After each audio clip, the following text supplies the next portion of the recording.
So my point in I'm making there is simply, this is not a development, major plan development that had all kinds of infrastructure built in when it was built.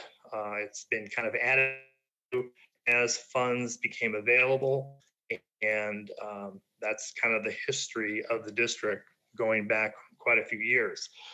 The district has grown very slowly throughout its existence. So from that standpoint, we're constantly, when they've done budgets in the past, they're expecting a certain amount of growth, and if nothing happens that year, nothing happens, you don't get the growth. And one of the things that Diana mentioned in the newsletter she sent out is what's unique about our district versus many other districts is we're a fairly small district. And you can't compare us to a Denver Water or anything like that, where you've got a huge amount of people participating. We're a very small district, and with about 1,800 different customers. And you divide that into the costs, and the cost per customer, goes up quite a bit. And there's not a whole lot of room to spread those things out. Additionally, as you're aware, some of our lots here are rather large. We have a very long group of pipes that run from the east side of the district, Sageport in that area, all the way over to the west side here in Perry Park. Pipes go back and forth, pipes go up and down the mountains. So there's lots of costs involved in maintaining this equipment based on elevation. We need lift stations, we need pumps that will pump things to certain areas. I mean, it's just lots of different valves and pressure things that happen. So there's just a lot of extra costs that you have in a district with a geography like we have that you don't have in a flatland type situation where the houses are all right next to each other. So there's a lot more infrastructure costs that comes in play here. So that's number one. Without going into too much detail on that, let's see, there's three main businesses that we're basically in, or three main things that we do. One is provide everybody water, and that's first and foremost. And without water, none of the other ones would make any difference. So it's critical that we have water. Next one, obviously, is providing sanitation services through our sewer efforts. We have two plants, one on the east side over in Sageport, one on the west side, Wakanda. The plant over at Sageport just went through a major upgrade past couple years. And at this point, we're looking at having to do similar things at the Wakanda plant and a little more involved. We also have two water treatment plants, one on the east side, one on the west side. And the other thing we do is, as far as the water goes, is we are the ones that supply the water for fire suppression. Everybody always thinks the fire department is the one that does that, but the fire department is the one that puts out the fire. But without the water that we're providing, and without the fire hydrants throughout the entire district, there wouldn't be any water to put out those fires or to maintain the any areas where fires might start. So that's another critical piece to keep in mind, and that's an expense. Fire hydrants, believe it or not, are very, very expensive, and they break from time to time, and we're the ones that actually go ahead and maintain that, put new ones in, and there's constant flushing of the valves, making sure everything's working all the time. So there's water that's being used out of those tanks, out of the hydrants. So it's an ongoing maintenance piece that people just don't seem to think that's part of their water bill, but it is. So that's in there as well. Now, the one thing that is probably most important to the district is the fact that we have to maintain our water rights in that. And the district actually has very good water rights. As I said, our primary focus is water, then sewer after that, and then fire suppression. They all come together, but without the water, nothing happens. And, you all read in the papers from time to time, all the drought issues, everything else like that in Colorado, how important it is to have good water rights and that the aquifers are, going down and, the straw can only go so deep. I mean, you all hear those stories.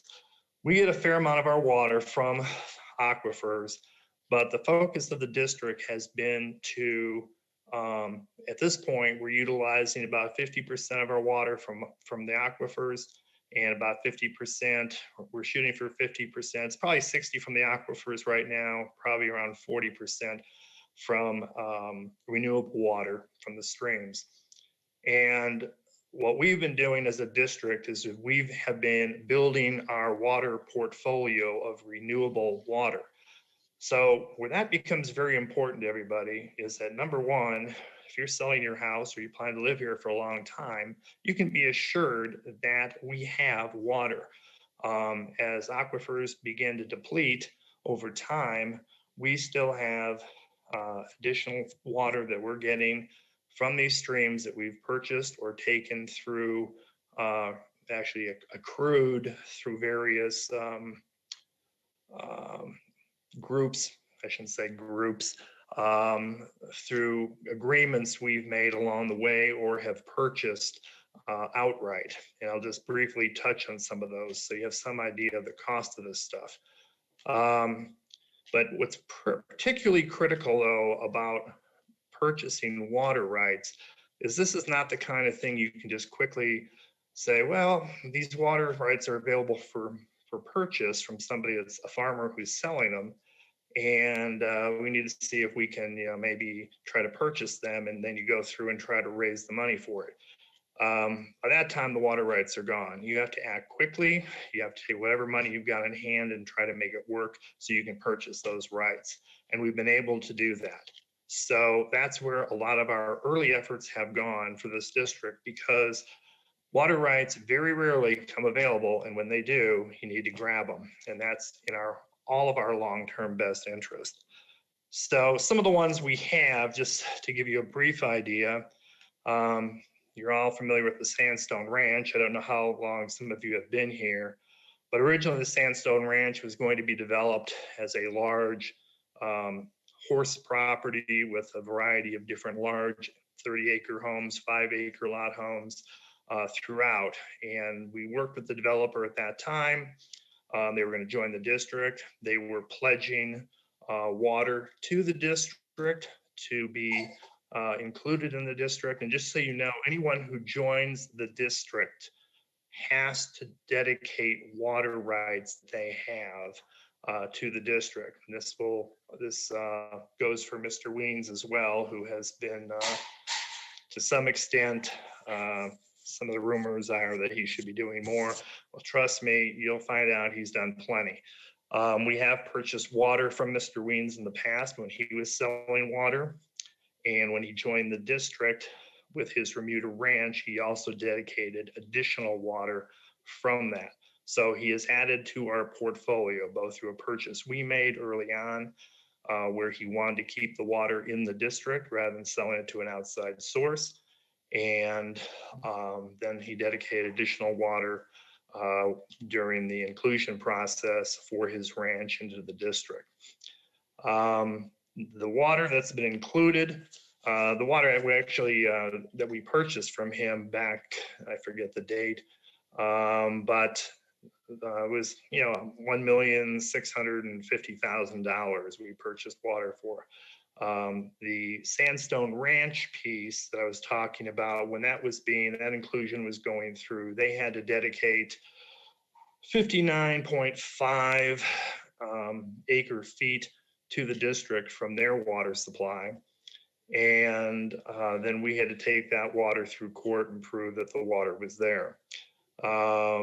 Just so you know, it's not just the cost of water and getting it.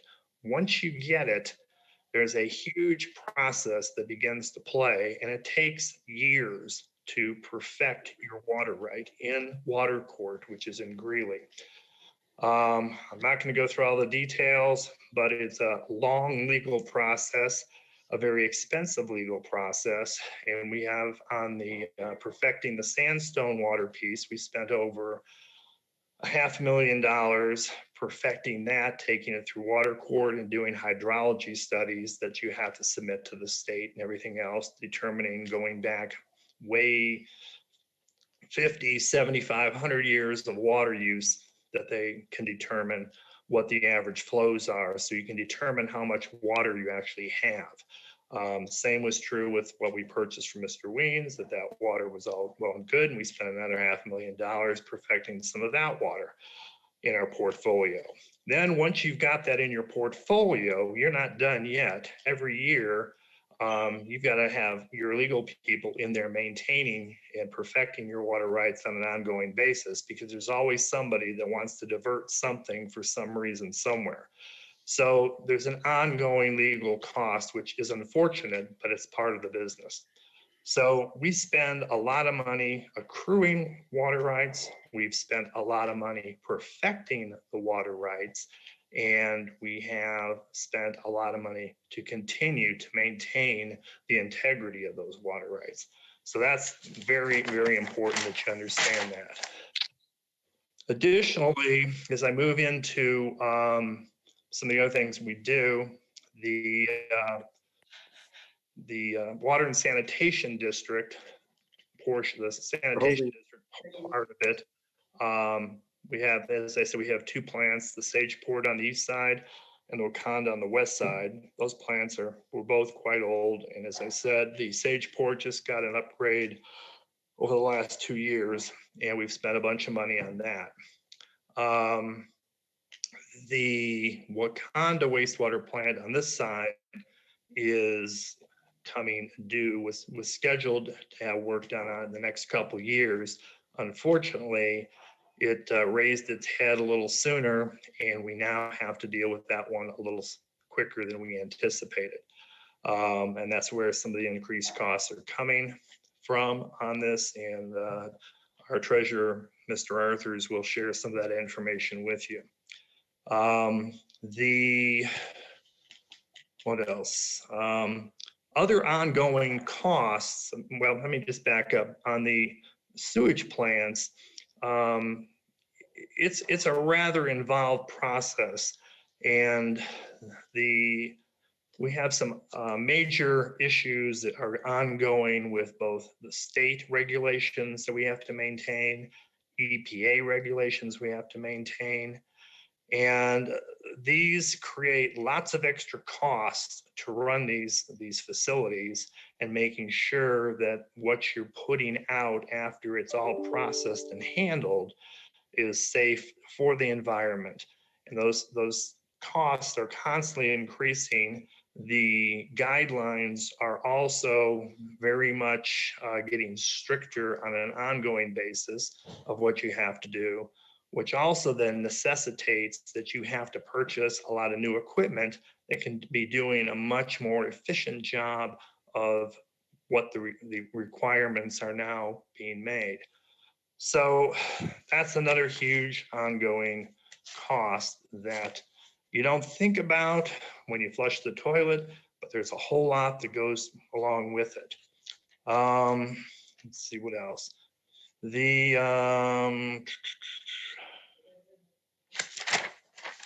see, what else do I want to cover? So like I said, those state guidelines, ongoing maintenance costs, and the EPA guidelines are, like I said, constantly changing and cause a lot of additional cost and effort on our part to maintain. Then we just have our regular maintenance that happens, and you never know when this is going to happen. I mean, there's no water district that doesn't have water line breaks. I mean, in the winter, sometimes in the summer. And down here, we tend to have them a little more frequently, because back when the district was first designed, the regulations weren't as strict and specific of what had to be done. And over time, what we have found is that with the shifting soils we have out here based on our topography, you get movement and pipes tend to move over a 50-year period of time. And as they move, they crack and you have breaks. So we're constantly replacing breaks, and in situations where we have a lot of breaks, which was one case up on Fox Circle a number of years back, probably about 10 years ago, we actually decided that we were having so many breaks up there based on earth movement that we just replaced that whole street, that whole loop, so that all the pipes were put in with the new requirements. And we've been very fortunate and haven't had breaks up there since. So that's a plus. But we repair things as need be. We have a long-term maintenance plan that we have, capital improvement plan. As I said earlier, things that have taken priority have been getting water rights and maintaining those. And sometimes the maintenance piece may get pushed back based on what's available and what we're doing at that time, but it's always there. So the rates that we've gone through that we came up with, Mr. Arthurs will kind of discuss that with you. And I think that's about all I'm going to say for now. But hopefully, let me just touch on one other thing. I do want to touch on the Weems Bermuda Ranch piece, because apparently a lot of people think that this is all happening because of the Bermuda Ranch development. And that's not at all the case. The plant itself, the Wakanda wastewater treatment plant, I mean, it's 50 years old. And like I said, we were hoping to get another couple of years out of it before we had to start doing some major work on it. But that's not happening. And some things are breaking down and we got to take care of them. And we don't really have opportunity. We don't have an opportunity to not do that. We have to do it. And it's one of those things where it's work that has to be done. And the state actually requires us to do that. And it's going to be a 2-year project. You just don't automatically do this stuff and get down and put a few things on. We've been doing some work down there already this year. We've invested about $500,000 already this year. And we're looking at having to put another $4,500,000 into it starting later next year. And just so you know, that whole process down there, it's a 2 to 3 year process. And the first year of it is just getting all the different state approvals and having all the state agencies sign off on this. So there's just a lot of things that go on. And essentially, time adds to costs. And when you've got attorneys involved, when you've got lots of engineers involved working with the state engineers, the cash register is constantly ringing. So it's an expensive proposition. But back to Mr. Weems, like I said, he had to dedicate a certain amount of water rights that he has. So that adds to the district's portfolio. And so we have that much more renewable water rights in our portfolio. That was number one. Number two, all the infrastructure that's being put in the Weems Ranch is being paid for by Mr. Weems. The district's not paying any of it. We pay it up front, but he pays us back right afterwards. So he's paying for it. And it's just about complete at this point. And when it is complete, at that point in time, he dedicates the entire infrastructure to the district, which in fact then builds our portfolio of assets within the district. The other plus to the Weems project for the district is there will be 91 units that will eventually be built out. And in that situation, as they come online, each of those units will be buying tap fees and other fees that will be associated with each lot. Those will come into the district. And some people seem to think we need to charge them more. Well, they're already paying plenty just to come into the district, and there's a lot of costs there. If you make the tap fees onerous to where they're just ridiculous, nobody's going to buy a lot and nobody's going to build. So the tap fees, while they are hefty, we do not make them to where nobody is going to, participate. So as these come online, what will happen is there will be more people that will be part of the district. And as I talked earlier, economies of scale are rather important. So you've got more people now contributing and generating more revenue for the district, both in water consumption, sewer utilization, and just regular, dues and fees paying. So that benefits the district broadly. We have more people to help contribute to the pie. And all the pipes over there are all brand new. So they're not going to have any breakdown of anything over there. It's all going to be beneficial to the district that as a whole that's much older. So it's critical you understand that this has nothing to do with Remuda Ranch, and the Remuda Ranch is actually a huge benefit to the district at this point in time. Okay, I'm not going to drag on anymore on some of this stuff, but I did want to get some of these points across just so you have that information.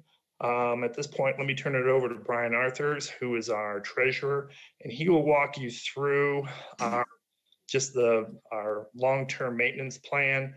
We do this every 10 years. He'll just kind of tell you some of the things that are on it, and he'll go through and talk to you a little bit about specifically the Wakanda wastewater treatment plant, what's going on down there, and what some of our options are and were as we move forward on this rate increase. Thank you. Brian? Thank you, Gary. Can you hear me okay? I can. Capital improvement fees and capital improvement plan. As Gary said, the capital improvement plan is a 10-year plan that involves pretty much everything that the district needs. Some are critical, some of them are still critical, but not as critical. As far as describing everything on that plan, I'm going to direct you toward our website and a Dropbox files that Diana has created. And those would be issued to you, the instructions of how to get there from Diana. And an email request, I'm sure, would be what is adequate. Okay, in the last few years, Sageport improvements were primary on the list. We had that, and we had lift stations that needed replaced, water storage tanks, electrical, etc. The point being that this was done as part of the capital improvement plan, but we incurred debt in 2018 of $2.6 billion. I guess what's currently important is that's 223,000 plus a year in payments. But that is what's happened, and that's what we have on the books. But let's talk about what's coming up for the capital improvement plan. The Wakanda wastewater treatment plant, which sits right down there by about as low as you can go in elevation, is what has become a problem. A lot of the equipment is failing. This was built in the early 70s, and almost all of it is still that age. And as time went on and we spent the money on water rights and ensuring that we had water, some of these things came up and we just do them as they came, and we were okay doing that. But suddenly we have projects that require immediate attention. To give you an idea of what's going to happen with the Wakanda plant, and by the way, the details are in Dropbox. It's only 291 pages. So I think you can probably get what you want out of that. But the board, we set up 3 special sessions, which were totally dedicated to the Wakanda wastewater treatment plant and how to take care of the issues that were pressing. Those were in October, December, and actually in January. So we engaged an engineering firm and they formulated 3 plans. One would be the absolute minimum to keep this plant up and running, which would mean repairs would still have to be done on the spot, Band-Aids would be put on, etc. But that amount, 3.2 million. That was option 1. Option 2, it would take care of a lot of the things that needed replaced. We could use some of the equipment that we already had to be included in these new, to the new equipment, and just a whole variety of things, which once again are available online. This amount was 8.3 million. And I guess I'll just summarize. The last one was to replace the entire plant, which is 13.8 million. So what the board did is we took the 3 recommendations and we looked at how much money we had and how much we could do and how much was necessary. And what we did was take the middle amount, which was the 8.3 million, and went through with the engineers to find what we could cut out of that and what we could use that we already have, and essentially came up with a $5 million amount. So 5 million, how are we going to pay for it?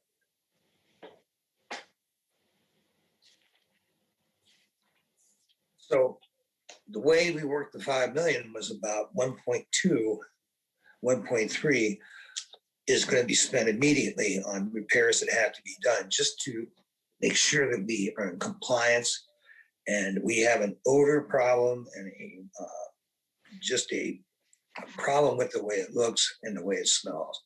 Those need to be done quickly. And we could continue to have Band-Aids put on that, but the process of replacing a lot of this equipment will take care of that. So that could go on immediately. The rest of it, 3.15 million, requires state approval for almost all of this.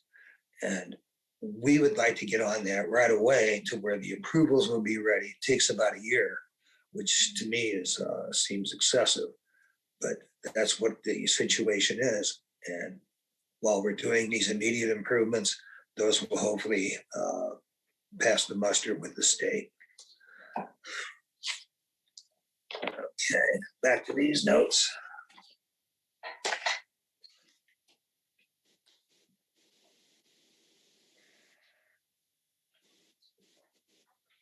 So the loan payments, I'm over there, 223,500 a year. The capital improvement plan for the 10-year period is $18,690,000 for a variety of projects. And once again, instead of me giving you every little detail on this, they are available online. What the plan is with the $5 million is we would have debt is one option, and that would be $450,000 in debt, which would be $412,000 a year over 15 years. So when you add those two amounts together, we're talking $635,000 a year for debt service. That's a lot. I think that we need to recognize that we can either be paying out this in interest or hopefully have some money that comes in that can fund these capital projects. Now, as Gary was saying, we have, I believe, 1,500 residences. You correct me if I'm wrong. But we have 56 miles of water lines. Approximately 37 miles of sewer lines, and a dog that's barking in the background. At any rate, there's a master plan It is available once again. I would love to go into the details of it. And that's what we need to spend the money on. Capital improvement fee. That's about all I have, Gary. Okay. Do you want to just briefly touch on the work that we did with our financial people as far as how they have helped us come to Right. the amounts of our actual increase? Right. Well, the financial people are financial consultants, which are contracted by the district to come up with these amounts, to take a look at our inflow and outflow, what our capital improvement projects will be, and say, this is the kind of money we will need. They factor in the consumer price index, debt service fees, whatever, and come up with an amount. They recommended 10% increase in the base rate, sewer rate, all 10%. And as you all know, the $25 a month capital improvement fee, $50 a billing cycle. That's what they came up with in order to ensure that we would have enough money to pay for these capital improvements and minimize our debt. We take those and we are running those numbers by you and through the board to try and figure out if that's exactly the way we want to do it. From what I've seen, that's the way we need to do it. And that's all I have. Okay. Thanks, Brian. Thank you. So you got an idea there of what's involved down at the Wakanda wastewater treatment plant and what has created this need now. It's been in the plan, but like I said, it did raise its head this past year. And it's going to be an ongoing process to pay off this $5 million, of which, well, there'll be about 4.5. We've been working on some of it out of cash that we have right now. But it's going to be an ongoing project. And the other thing I think everybody needs to understand too is being that this is an old district. I mean, this isn't going to be a one and done. When this is done, I mean, there will be another piece that we'll be working on that we'll be developing as well. So it's a constant ongoing piece, but it's the way it is. And we are a small district and the costs are generally higher for a small district to do all this, particularly with the challenges we have with topography and the miles of pipe and everything else that's involved. But the benefits of all of us living here are quite nice. With that said, I'm going to turn it over now to Tony Lucas. He's one of our board of directors members as well. And Tony just did a review of the water and sewer rates of some of the other districts in our general geography here. So you can kind of see what other districts are paying. And this what he's going to show you are our rates on the new proposed rate built into what he's going to show you. So Tony, why don't you take over, please? All right. I'm going to go ahead and put a spreadsheet up that I put together of the nearby districts. And if you take a look at this spreadsheet, the first one, well, let me go to the 5,000 gallon one first. This is per month, by the way. So we go to the 5,000 gallons, and you can see that Perry Park falls in the lower half of the nearby districts. And in case you can't read the captions here, we looked at Castle Pines, we looked at Monument, Castle Rock, the Pinery, Stonegate Village, Perry Park, Fountain, Parker, Castle Pines North, Cottonwood, Palmer Lake, Roxborough, and Sterling Ranch. And you can see, now this is the new rates, by the way, this is not the old rates. You can see that we are in the lower half right here. And you can see our numbers about $117 a month if you use 5,000 gallons a month. That would be 10,000 gallons on your billing site, on your 2-month billing site. So I wanted to look at that, and then I looked at 15,000 gallons for all of the districts. And again, we are maybe up slightly. We're right dead in the middle here, actually, with 7 lower and 7 higher. And you can see that some of the higher ones, like Palmer Lake, if you use 15,000 gallons watering your lawn in the summertime, you're going to be paying, I guess it'd be $333 a month. Sterling Ranch is almost as bad. You're going to be paying $265 a month. And in Perry Park, you're going to be paying $181 a month. So I was pleasantly surprised at how we compared to the nearby districts. Now, if you're interested, I got a lot of these numbers from the Castle Rock Water District webpage. And they did a comparison when they did a recent rate increase, and they had a lot of people that were concerned about the rate increase, just like most of you are. And so they put a lot of these out, and I stole their numbers. And several I added on my own because Castle Rock did not include them. And for example, Palmer Lake wasn't on there. In fact, Palmer Lake doesn't even post their fees on the web. So I had to call them, and they sent me an email with their fees. So I calculated them myself.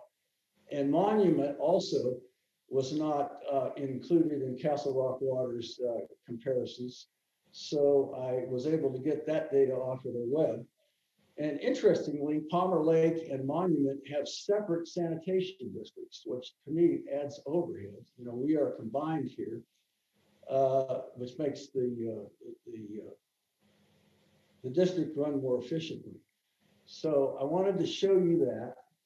And so you had an idea where we fall. And we are certainly, I think, compare very well to these nearby districts for both high usage and for moderate usage. Just one more thing that I would like to add before we go to the question and answer phase is it's important, I think, for you all to know that we are a nonprofit and that all of the board members have to live in the district. And so therefore, it's in our best interest to keep the prices as low as possible because we're paying the same price as you're paying. So I wanted to just put that out there so that you understood that. And we have 2 full-time employees, and we employ a company to maintain the sewer plants and the water treatment plants. And so there's not a lot of excessive money being spent here, is what the point I'm trying to make is. So anything else that you can think of I should show them, Gary, on the? No, I think that's right to the point. So I get the issue here is you can see that, you know, we're right in the middle, and that's using the 15,000 gallon rate. And here at 5,000, we're actually in the lower half. Right. Well, I think most people probably, I mean, when we look at our utilization down here, I mean, the majority of people stay in the under 10,000 rate category for at least 7 months of the year.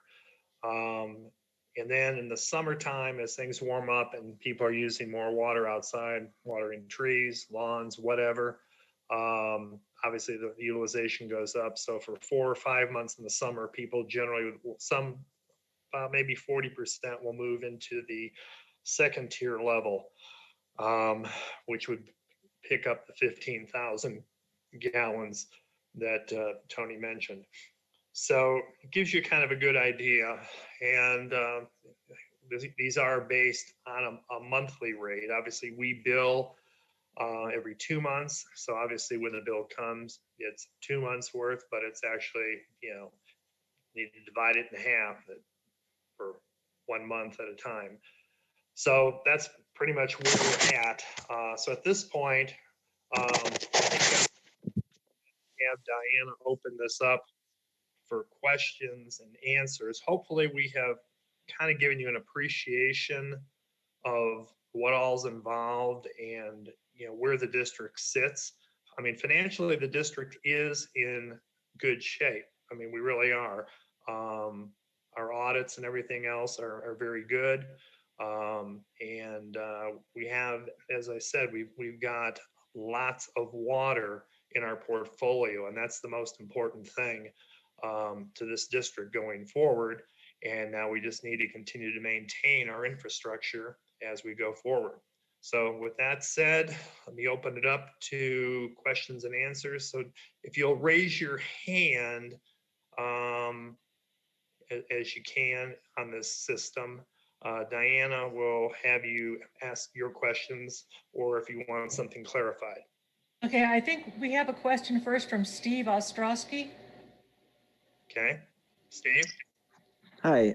Yeah, I actually have several questions. I don't know if you want to kind of go one at a time and let other people ask, or how you want to handle that. It'd probably be best if we do one at a time. Okay. The first thing, first of all, thanks for the transparency, making the effort to inform the community. I think that's something that we can learn from in other boards. So really appreciate that. My first question, and probably one of the biggest ones, is one of the reports from the consultant said that there was a quote significant difference in the water usage versus water build, and that we have a lot of unaccounted for water usage in that report. I was curious, I could not find the amounts there other than the word significant difference. So I was curious if we understand what that difference is, and if we were to be able to bill for everything used, what that would be to the budget. Okay. I think we have some data back from 2019 that this report was generated from. First off, what we are doing, there's a water use study in the Dropbox where we have identified sources of water that are not metered, that are part of the infrastructure. So that's a big component of that. It's not like we're not billing for everything that we're using. We're just not metering everything. So there's a lot of water used in running filters at the water treatment plants, and for cleaning mechanical bar screens at the plants, at the wastewater treatment plant. So there's a lot of uses that are not metered right now, and that's what the district is working on currently. Additionally, when there's a water line break or something like that, there's a lot of lost water that happens at that point in time. There's no way of capturing how much that is. Like I said, there's all kinds of different processes that are done that are not metered, as Diana mentioned. And when the fire hydrants are being used, there's no measurement of how much water is coming out of there. So there's a lot of things that study is giving us guidance on right now going forward to give us direction, let's say, as to where we can start whittling away at additional metering in certain areas to where we can determine where there might be water loss that could be billed that's not. It's one of those things you don't know yet. But once again, that's another project. We're looking at that project, and there's a price tag attached to that project. So it's important, but this other project at the Wakanda Wastewater Treatment Plant now is the one that's consuming our time and our finances first. Okay, and then the other part of my question was, do you actually have the quantity or percent or something to quantify that quote significant difference in billing versus usage? Because I didn't see it in the report. Diana? I don't think that we do. We just know that we're treating water at the plants, and then we're comparing that to the billed data, and that's what we've come up with. But if you send me your email address, just shoot me an email. I'll send you that report that we generated back from 2019. It's got a lot more detail in it. Okay. Is any part of that, one resident posted on social media that he sees Douglas County tankers filling up from our supply, what look like thousands of gallons of size? No, we bill them for water. Anybody who's taking water from the fire hydrants, they're actually getting billed for that water.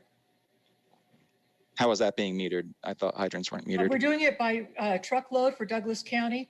Okay. So that is by truckload, but on the smaller vendors, like if you've got people that are, spraying, seeding, or doing some type of construction project, they rent a meter from the district, and we calculate the gallons from a hydrant meter.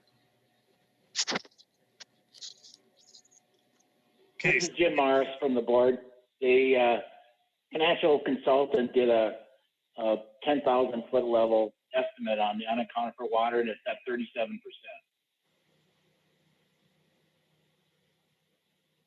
So that's quite large, right? I mean, 37% of missing revenue. That's a lot of unaccounted for water, yes. Should we, my corollary on that is, once we saw the amount, especially that large, wouldn't it be wise to first investigate that and see how much revenue we can recapture before deciding on a rate increase? There's an assumption that it is that it is revenue generating water. We don't believe that that is the case. And what we believe is that it's from treatment facilities and other uses within the district that wouldn't be billed for regardless. Does 37% sound right for that type of usage? I think it Try- sounds high. Yes. Go ahead, Gary. Yeah, I think it's high. And like I said, once again, when you have a water line break, you have no idea how much water you're losing until things can be taken care of. But to go down that path and be working on that, as I said, that's a study we just recently commissioned at the end of 2020. We got the information from the engineers at our February meeting. And we are now, looking at that data to decide where we go first. Where is the greatest opportunity based on the areas where some metering could be put in place would be best. But I mean, there's any number of places it could be, and that's where we will probably, make our first stab of spending some money to determine if it's good, if it's an area that can be easily fixed, if there's something that's there or not. But right now, to be putting money into that and not doing what has to be done at the wastewater treatment plant, there's some serious things that have to be taken care of down there, and it's a large price tag, as Brian explained. And it's going to be a 2 to 3 year process completing that. So we try to do these things in a manageable way so that everything isn't coming due at once. And as we can do some of these things, and as we can find ways to generate additional revenues outside of our normal billing of customers, we'll take advantage of those things, and hopefully we can do some of these other things quicker. Yeah, I'd just like to add one more thing, Gary. We're under metered, and metering costs a lot of money. And we would have to add a lot of meters so that we could see exactly where we were losing the water. And that's an expensive process. And the wastewater treatment plant has to be fixed now. So I think that in the long run, we should metering in the district by a lot so that we could see where these, because we possibly have leaks and we possibly have overflowing the tank problem because we don't have SCADA equipment on the tanks, which is again is quite expensive to install all that. And then eventually we should get to the point where we can see exactly where we're losing the water. But for right now, I think the important thing is to get this wastewater treatment plant fixed so that the nearby neighbors aren't smelling it and hearing the noise, and that we meet state and federal standards. Yeah, I would think that metering should be a net positive to your revenue. Otherwise, why would we have meters on any house?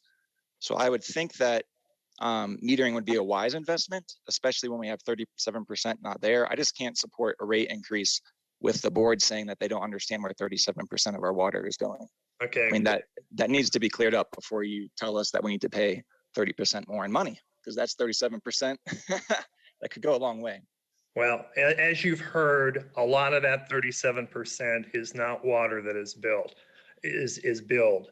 So, obviously it costs us to treat some of that water, but all the same, this is for flushing purposes. This for all kinds of things that are being done that aren't metered.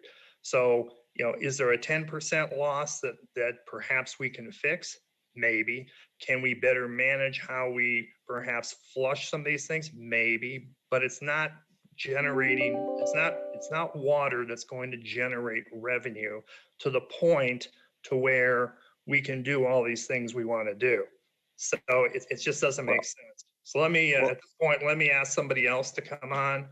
Well, sir, Gary, I need to respond to your statement real quick.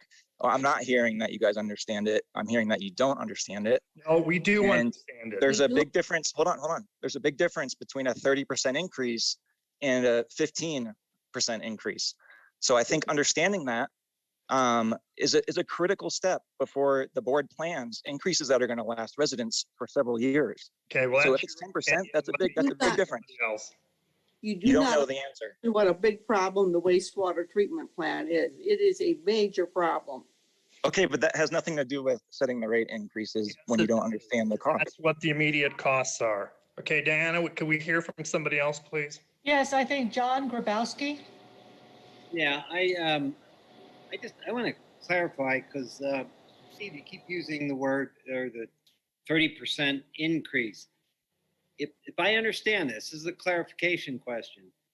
The base rates, and I'm reading right from your newsletter, the proposal is for roughly 10% for both water base rate and sewer, correct? Correct. Okay, so those are the rate increase. The capital improvement fee, it's $25 a month, $50 on a bi-monthly. That's the big hit, but that's primarily to address the needs, the capital needs for the sewer treatment plant, right? Right. So there's two different things there. And, on the base rates, I understand the 10%. And the capital requirement, hey, things happen and you're either going to pay it now or you're going to pay it later. You're going to pay it now or you're going to pay more longer. And that's the way I look at that $25 a month. But this whole issue of, the difference between billed and generated water, that would reflect itself in the base rates, correct? That if there was anything to be done there, it would affect the base rates, not the capital improvement. Is that correct? You see what I'm getting at? That, there's an issue there. More investigation needs to be done, but the impact would be on those base rates and not on the capital. It would actually be on the variable rates that would have an impact on. Mm-hmm. So the base rate would essentially stay the same. Those are the fixed costs throughout the month. But I think you're absolutely correct in your theory. Okay. I wanted to understand that. And, and Steve, it's just, you kept using the phrase 30% increase, 30% increase. There's two different things here, and I don't think you can apply that percentage to, the rates that are going on here. Yeah, that's the average increase by their own data, the average total. Yeah, I understand, but that includes the increase in the capital improvement fee. Correct. Right, but that strictly has to do with the sewer plant improvement. So I think we ought to keep these things separate in terms of where we're, I'm going to be very honest with you as I look at this and what I've heard today, all very informative, and I give the board a lot of credit for it. This is going to be eye-opening to my neighbors in the homeowners association. But, I think there'd be people that say, $25 a month to ensure proper sewage system and to keep the feds and the state off, off our backs. That's reasonable. Would we do better to pay more and get this over with sooner? You know what I mean? Because as you said, we get this done, there's going to be something else. Right. So that's all. I just wanted to clarify that stuff. Okay, thank you for your, Gary, can I make one point here that I think was not properly made? okay, go ahead.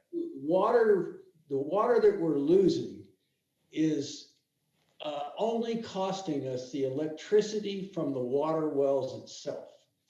We are metering virtually everyone who pays. So if we were to go and spend $1 million and put meters everywhere and find all the leaks and properly meter what we do to clean the screens and clean things up, we wouldn't get any more revenue. We would simply save some electricity, or we would, for the leaks, if we fix the leaks, obviously we'd save electricity from the pumps that in the water wells, and that's all we would save. We would not get any additional revenue. So that's why it makes no sense now, in my opinion, to spend a lot of money on installing meters all over the district until we get these other more critical problems solved. Okay. Diana, do we have a question from someone else? Yes, Ed Burton, please.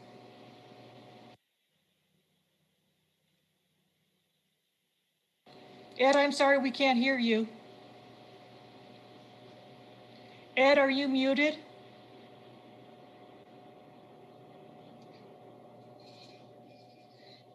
I think there's a problem, Ed. We can't hear you. He's taking himself off mute.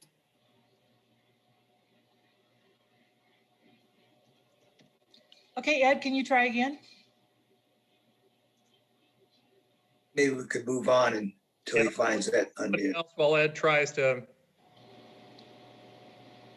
Okay, how about David? Hi, could you hear me? Yes.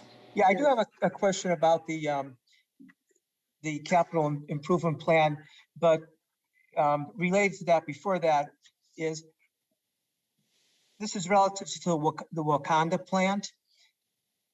If we, let's say that it didn't need these repairs that we know it needed now, would it be adequate to handle the added capacity from the Weens development? I heard that it was at full capacity without, prior to adding 91 more users. Diana? So we're running at 52% capacity at the plant. And what had happened, or what triggered the investigation, was we were having major issues which we believed were related to IREA power surges. So we did an investigation at the plant and a detailed analysis. So we've got the flow capacity, the plant is rated properly. We just have some components that weren't sized to the size that we need today, but not related specifically to Remuda Ranch. The flows are okay. It's just some of the components that are an issue.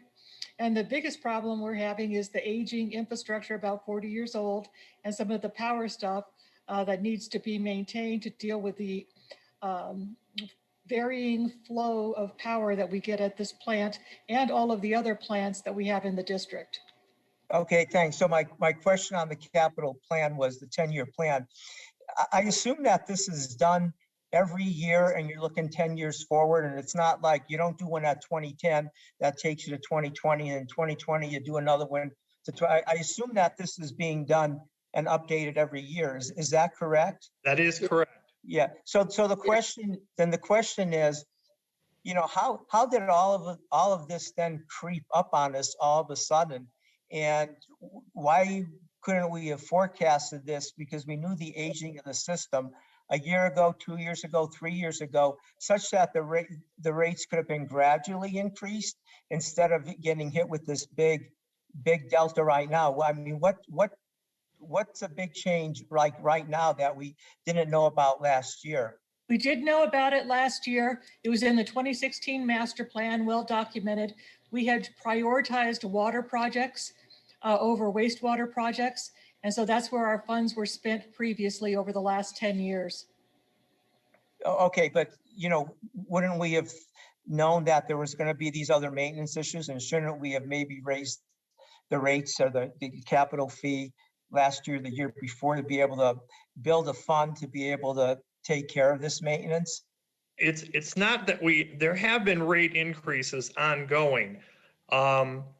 Unfortunately, I don't know how long you've lived in Perry Park or in this area, But back in, if you look back historically at 2006, 2007, 2008, we had a major recession. We had a lot of people who were living here, lost jobs, moved away, property values dropped dramatically. There were all kinds of issues going on, and to start a major project at that time when we were actually working with other organizations. That during that point in time, we were working with the Sandstone Ranch developers, where we put additional water rights in our portfolio. That was an ongoing project that took a lot of time and effort. Number two, we were purchasing other water availability as we went forward during this time frame. And as I said, our focus has been to purchase and get more water rights anytime we can do that, because they're only available ever so seldom. And if you don't take advantage of that opportunity when it's there, it's gone forever. So some of these things have been pushed back to some extent during this time frame. Is it the perfect situation? No, but I guarantee you, if we would have put all this money up front and put it into the maintenance work that's coming due now, we would not have nearly the water we are going to have going forward in the future, which does a great job for your property values. And we might have some great looking water sanitation plants, but if you don't have the water, it doesn't make any difference. So our focus, as I said, has been to develop a portfolio of renewable water. So as the drought situations occur, we are in good shape, and that's been our marching orders going forward. Okay, thanks for the answer. I'll let somebody else ask questions. Okay, Thanks. thank you. Hi, Julia. Do you have a question? Yeah, I guess I just have a small comment. I've lived in the district for about 4 years now, and I've been attending these meetings regularly. I encourage everyone to be more active on an ongoing basis, because I think it would be helpful to hear from you. I am also concerned about the water loss, as the board knows. We did a study and we are trying to make progress towards it. I have wanted to get automatic meter reading in our houses, because that would allow us to bill more frequently. That way your monthly bill could be spread out a little bit more. I am in favor of the increase. I think we need it, and I'm supportive of it. But I disagree that the only problem with the water loss is the cost of electricity. Okay, someone else?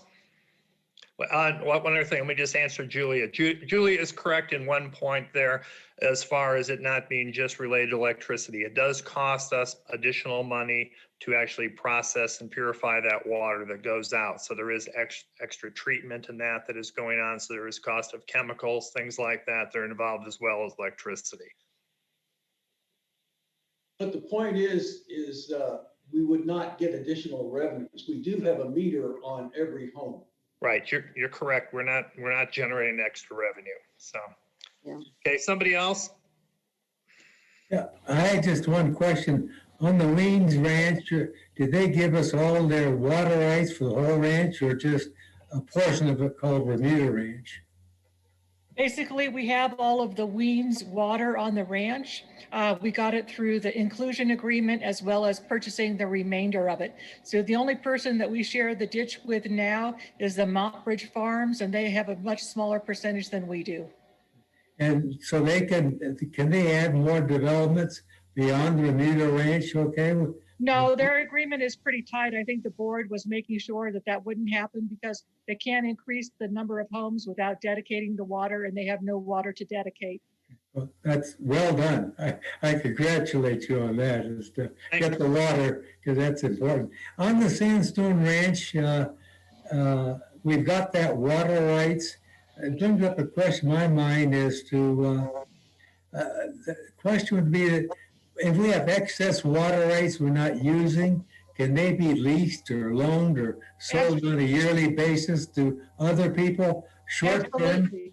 Absolutely. We lease the water to Tom Weems on an annual basis if the board decides to do that. And we're trying to work an agreement with Douglas County to do the same thing because we want to keep the water local. Okay, I thought we had water rights out of the Chatfield Reservoir that we're working on, and I didn't know how to bring those down. What do you do with those? No, I think that's the country club had water rights with the Chatfield Reservoir. I don't know if somebody else could speak to that. Okay, I thought it was a district, but I certainly could be wrong. No. We, just so you know, as far as these water rights we have, I mean, we have them and that's great. And during this process right now, one of the things we are going to be working on as a board is going to be looking for alternative sources of revenue above and beyond just our customers. So with some of this excess water we have right now, we'll be looking at outside of district water sales if someone needs it. And we're finding there's a fair amount of people who would perhaps be interested in purchasing that.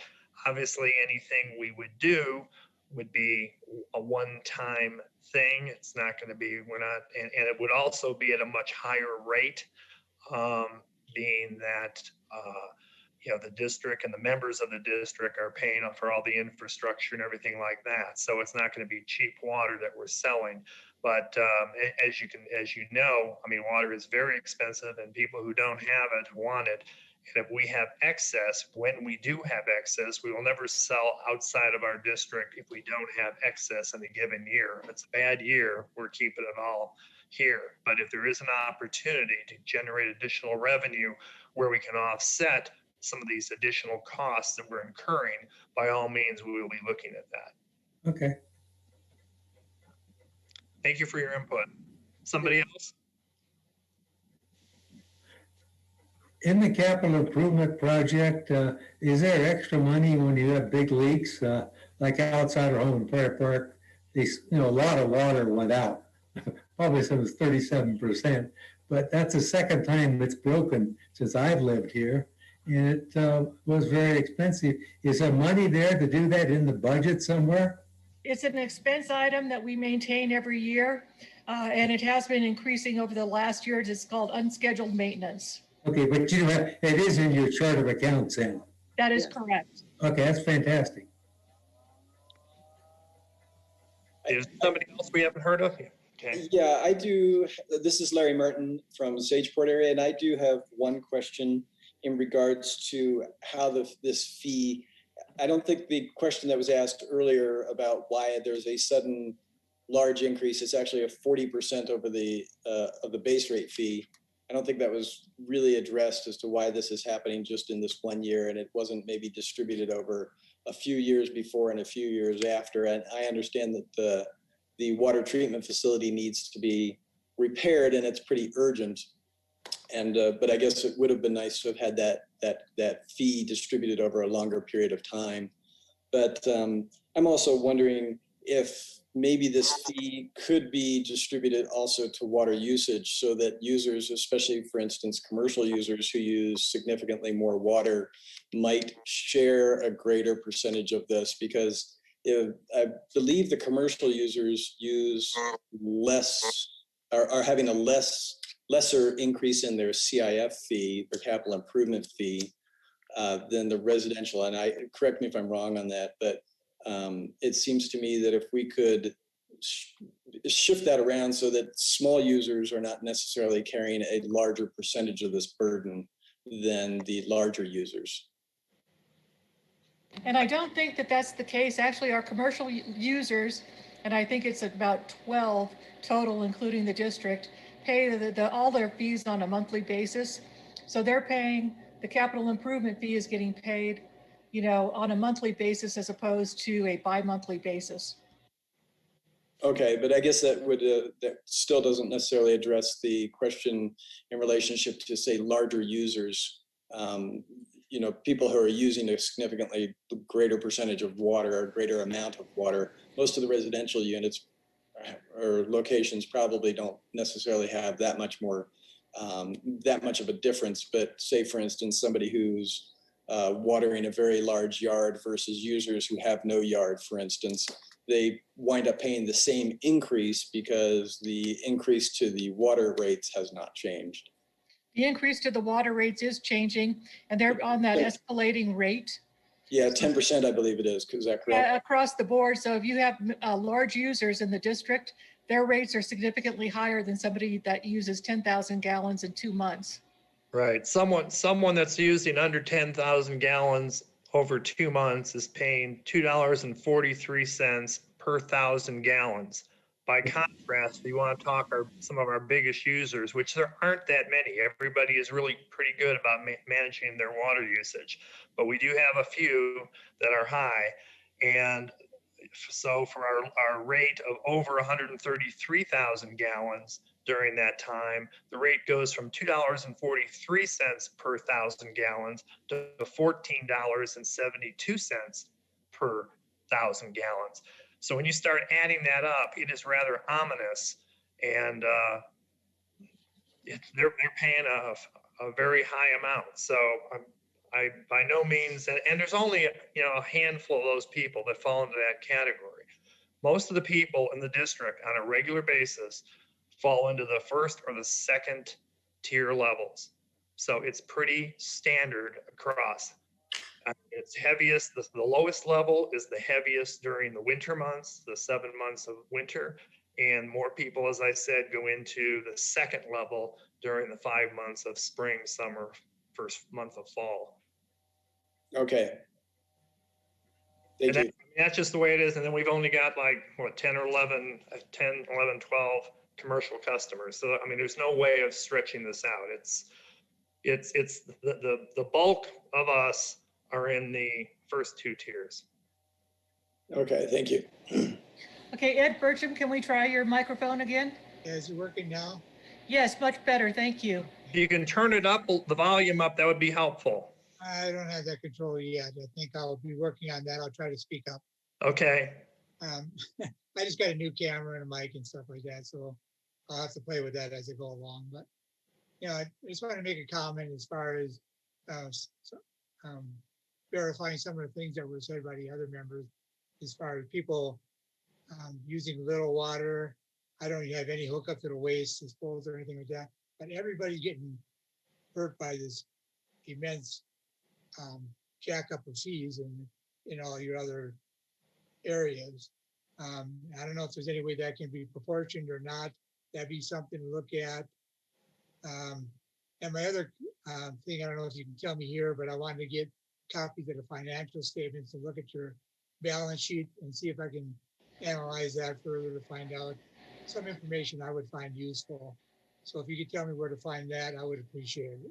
Yeah, all of that information is available on the website. I think we have it back. Looking at that and I couldn't find it, so maybe I might need some help. Will you just let me know your email address? Just send me an email and I'll send you the link. Okay, so thank you. Okay. Anybody else? Yes, I have a question. What state and federal grants are available for these projects? We are looking, when I mentioned we will be looking at alternative sources of revenue, we will be looking at what state and federal grant opportunities there are.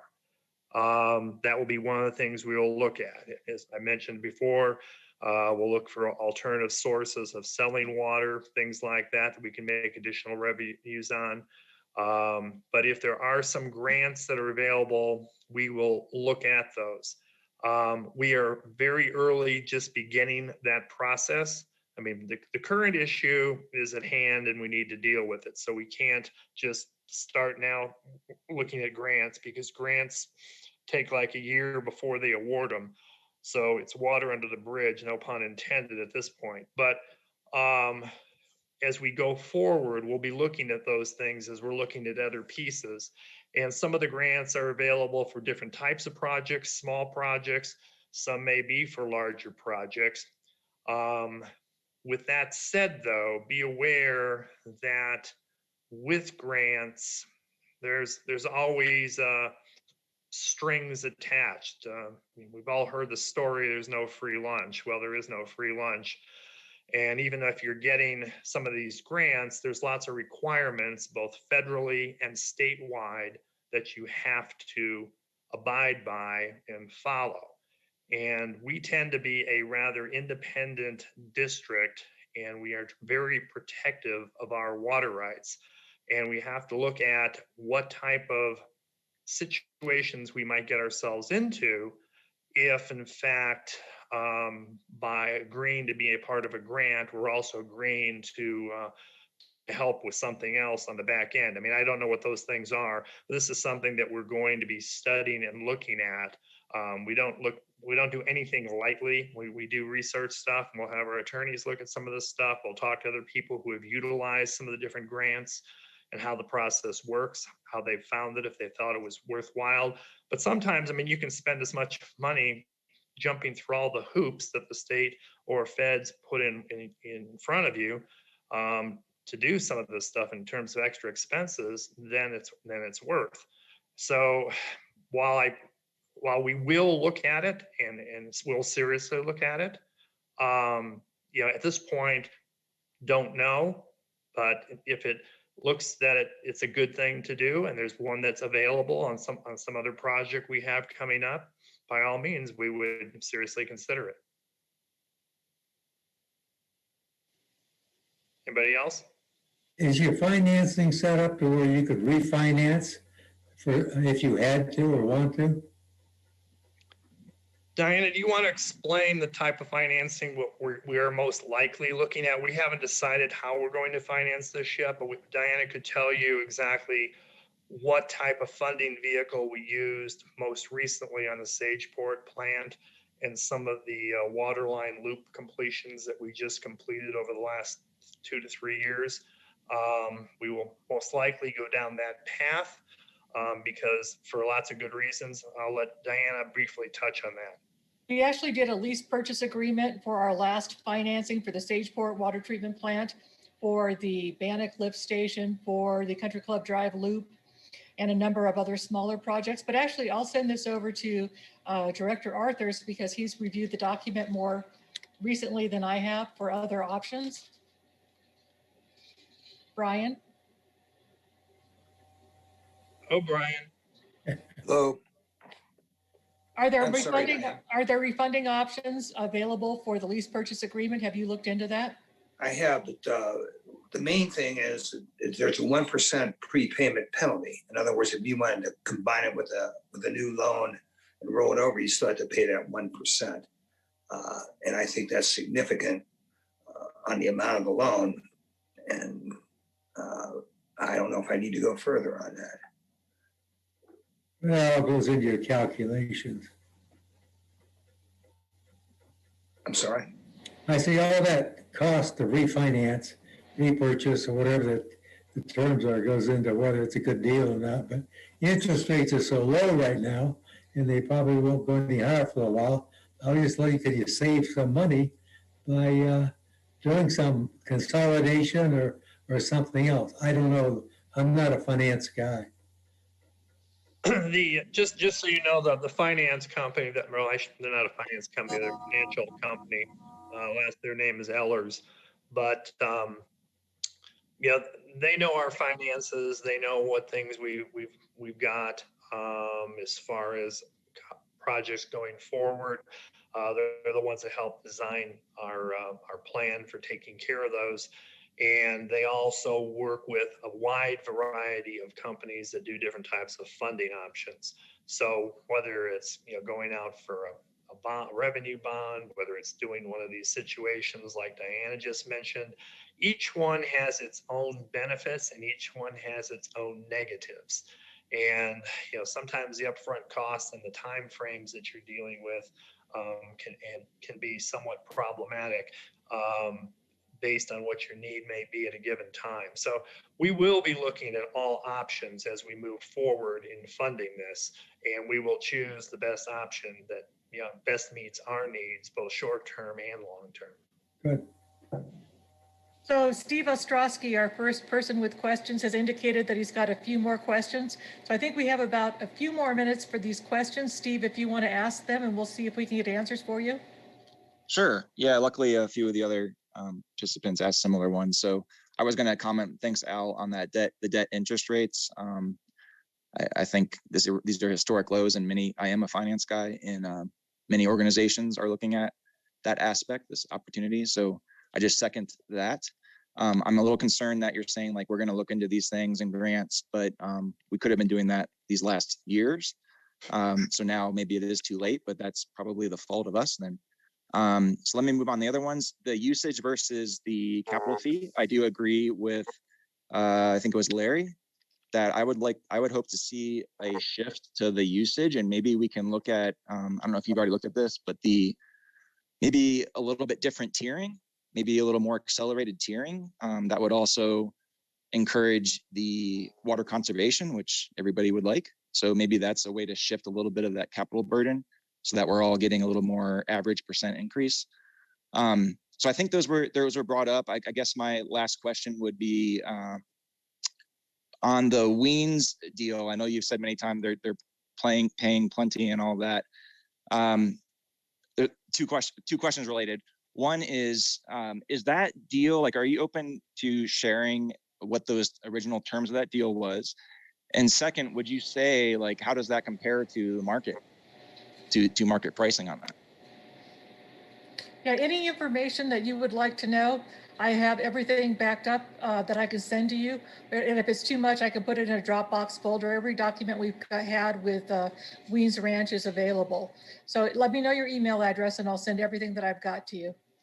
Okay, thanks. And then just while we're on the board meeting, then, I mean, can you generally comment how that deal was arranged and how it was compared to market pricing? What do you mean by market pricing? I'm curious, like, for example, his impact fee versus different metrics, right? Like maybe impact fees per lot or impact fees for this or that or size. How some of those metrics relate to what other deals people are getting on connecting to water supplies. Well, this was back in 2008. And basically what we looked at, it was the cost of the infrastructure that they would be buying into. And we had our legal counsel determine the rate. It was based on historic property taxes and the infrastructure. And I can certainly prepare that information for you.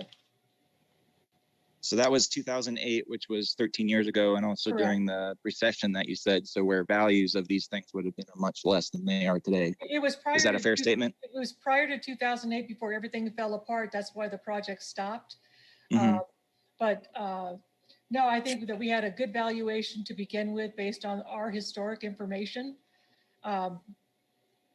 Everything kind of slowed down after everything hit the fan in 2008, as well as Sandstone Ranch. Yeah. Was that deal kept in nominal dollars these 12 years later, or was that adjusted up for cost increases over 12 years? Everything was paid back in 2008. Everything was paid back then. Now that he's putting everything in now, he is paying for all the infrastructure in today's dollars, which, as I said, he'll be dedicating to the district. And anybody who is now builds over there of the 91 units, which won't all come online at once. They will come on 5, 10 units perhaps a year, but they will all be paying the most current tap fees and other fees that are in place. Okay, and then Julia, can I get your final question? We're going to end this session. Yes, could you have Brian maybe quickly address how we're going to be trying to split the money into buckets so that the capital improvement fees that we're paying going forward will be set aside for capital improvements in the future? Sure, great question. You're probably all wondering, this money comes in, where does it go? I've consulted with the auditors and our financial consultants to see what the districts are doing. And I'm a firm believer that we probably should have that cash segregated. Right now we have the revenue segregated. You can see it when you go see the financial statements, it's right there. But where we keep it is probably important for the fact that we need to be spending it on capital improvement. So we're working on that. I want to make sure that we have a very usable and valuable method of doing this. So that's in the works right now. Okay. Everybody, thank you Gary? for being online with us at this meeting. Hey, Gary, I want to try to address the grant issue All so right. people get information. Right. So I spent my 30-year career with the federal government in these kind of utility finance programs.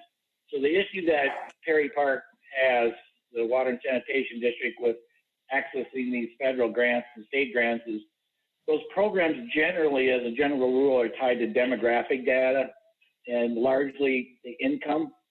And because the demographics of the district here, where the incomes are relatively high, I think the last number I saw, the median income was about $96,000, are just not going to have access to the normal run-of-the-mill federal and state grant programs like a lot of small, poorer communities would have. That's it. Okay. Thank you, Jim. That was helpful information. So essentially what we're going to do now, we're going to move into our regular part of our meeting. Those of you who came on to be part of the rate discussions, thanks for joining us. You are welcome to stay on if you want to listen to the rest of the meeting. You're welcome to do that. But we wanted to get you on first so that you didn't have to, your time was well spent. But by all means, if you want to stay on, please stay on.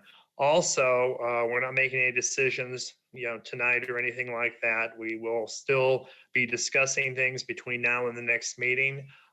So if you have some other questions or things that you want to bring up at our next meeting, you are more than welcome to do so. So please feel free to join us at our next meeting, which would be the third Wednesday in April. So without further ado, I'll close that part of the meeting out and let me move on to our regular meeting. I'm gonna leave, but I want to thank the board. I thought the presentation was very useful. I wish there'd been more people here to listen to this discussion, but that's just the way it is. But well prepared, and I really appreciate it very much. I'm gonna go to the doctor's appointment up in Denver, so I gotta leave. But thanks again. Thank you. Thank you. Okay, let me move to the our regular part of our meeting, and we'll move to new business and open items. And first thing we will do is approve the minutes of the February 17th regular board meeting. So board members, if you'll look at your packet, and we'll go through each page and make sure everything is accurate as far as what transpired at our last meeting. So if you look at page 1, there's no comments on that one. Move to page 2. If anybody has any comments on page 2, we'll move to page 3.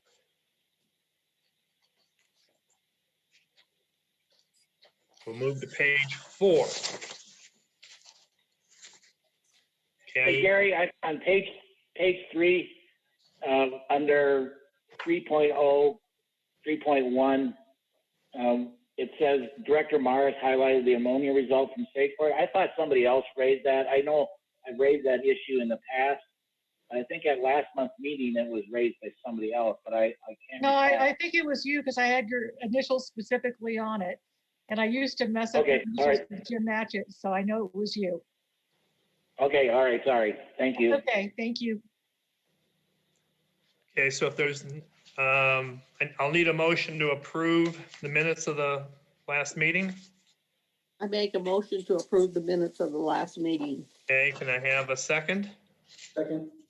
Okay, it's been moved and seconded. All those in favor signify by saying aye. Aye. Aye. Okay, the motion passes. Okay, we will now move on to disbursements.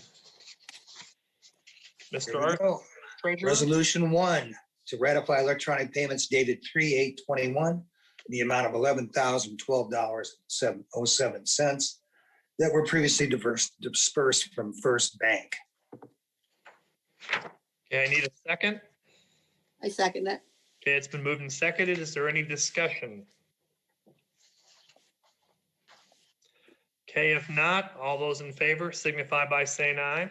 Aye. Okay, the motion Aye. passes. All right. Resolution 2 to approve checks 12955 through 12963 dated 2/18/2021 in the amount of $31,585.14, which also were previously dispersed from First Bank. Okay, I need a second. I second that. Okay, it's been moved and seconded. Any discussion?